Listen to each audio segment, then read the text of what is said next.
We were hoping to talk to you about your time at the Department of Correction. I have no comment. 3 women say you sexually harassed them. Bobby Terrio is no longer working for the Department of Correction, but only after 3 DOC employees accused the captain of sexually harassing them. You know, this was my career. This was something that I was very proud about. Caitlin Ferry was the first to come forward. I would love to see what you look outside of work, you know, not in uniform, with your figure and your body. Records from the internal investigation reveal Terrio made comments like he was good in bed and how he would like to see how she was in bed. The DOC found in Ferry's favor, writing that her former boss engaged in misconduct through conversations of a sexual or suggestive nature. He was transferred to another prison during the investigation, but Ferry says that did not matter. Her coworkers labeled her a snitch. Losing sleep, I was getting physically ill, even driving to work. It was just miserable time for me. And I just said, you know what, I can't do it. She went out on a workplace stress-related leave in November 2016.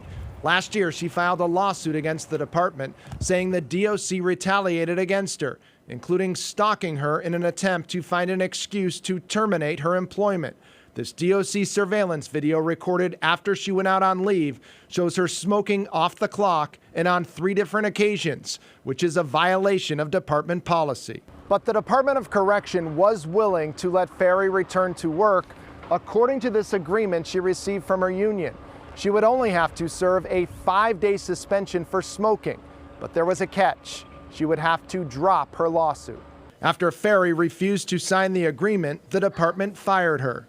I was already victimized once, and to be victimized again, I mean, I can't even really put that into words, and how it feels is just devastating. 5 investigates obtained records from DOC that reveal 2 more female correction officers reported Terrio for sexual harassment after Ferry's complaint.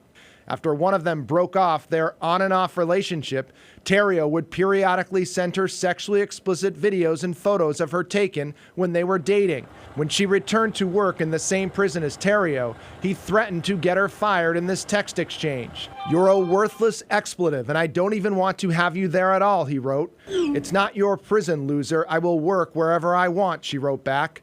"Be an expletive about it then, and the first time you remotely expletive something up, I'll write you up and have you fired," he wrote. Terrio also sent dozens of unsolicited pornographic texts to another female officer. He wrote, "I was sitting in your chair at your desk fantasizing about you. And is it such a bad thing that whenever I see you, I want to rip your clothes off and expletive?" That officer later obtained this harassment prevention order against Terrio in district court. They tell you to speak up, they have no tolerance for it. And then when you do speak up, it's okay, let's put this under the rug. Let's keep it hush hush. And I'm not going to stop. I'm going to fight them until the end. The Department of Corrections sent us a statement that made no mention of sexual harassment.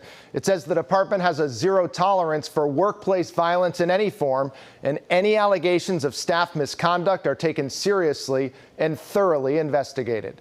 Mike Bodette, 5 Investigates.